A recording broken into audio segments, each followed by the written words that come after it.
So this video is a follow-on to the board game example of the chessboard where we made variables for the size of the board. The next thing I want to do is create a game piece. So I'm going to create a simple game piece. I'll start the sketch down here inside one of those squares. And what I would like you to think about doing is making it so that if this square changes size, your game piece will also change size with it. So for that to happen, I would suggest let's use the use tool here and get that square up onto our sketch. And maybe I'll draw a midpoint or a midline through here. So let's draw the base as a circle. And now what we want is this circle to be dependent on the size of this square. So if I just put a dimension from here to here, from the circle out to this, let's just call it 0.1. Obviously, it's too much. I want it to be a pretty tight fit. Let's call it 20 thousandths. And let's confirm that that's actually going to change. I had dimensioned it differently earlier. So I don't know, let's call it 6. And that circle did change. So that is one quick way to do it. I was also going to suggest something else, but I guess if you capture it and dimension it to the line instead of the point, that might help you. So that's one sketch. I would like to suggest, rather than just doing a simple cylinder, well, let's just do a simple cylinder to start. So that is, let's just say we're going to do a new piece here. Don't forget you want new. And we don't want that hole. There we go. We want just the circle. And there you go. That's just a straightforward, simple cylinder. We could give it a little angle if you want. I'm going to make it come in as it goes up. So there you go. Let's do that. So that is just a cylinder that's tapering as it goes. So that's one way we could do it. I would say these holes are a little too deep too, but that's for you to play with. The other thing I wanted to show you is perhaps lofting a piece just to add a little complexity. So I'm going to hide this one again. And I'll show this sketch so that I can use it. And now I'm going to draw another sketch floating up above this board. In fact, I'll turn this back on. And I'm going to create a sketch up on that sketch plane, which is the top of my piece.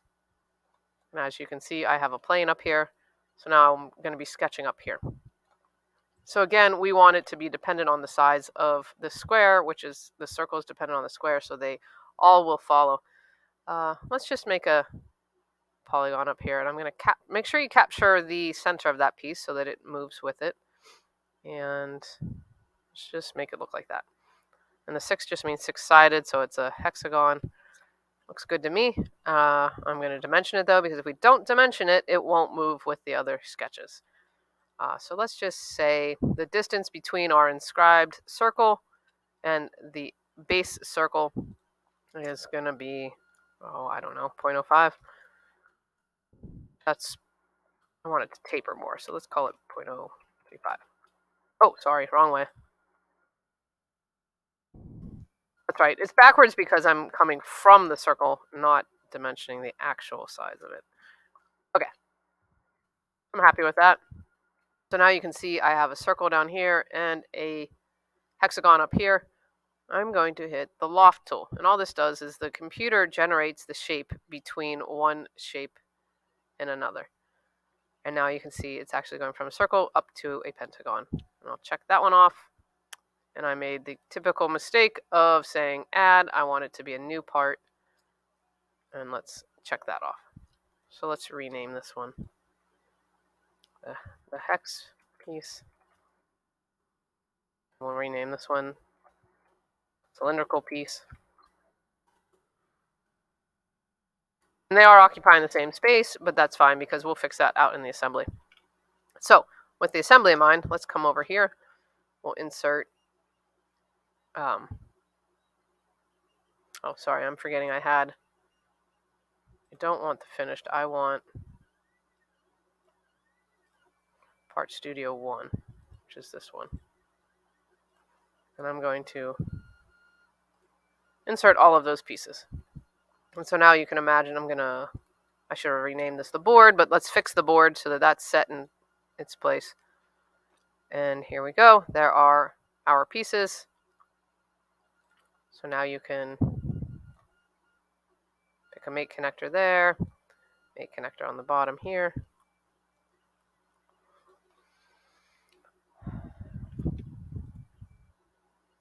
Oh. Oh, shoot. Sorry, I hit the wrong button. You want fasten mate, not mate connector. And there you go. That one's in. Same thing, we'll fasten that. Actually, I guess that's not where I would want it. Let's put this up across the way, as if they're opposing pieces. So maybe like checkers or something. And there you have it. And now you could do a pattern on all of those pieces.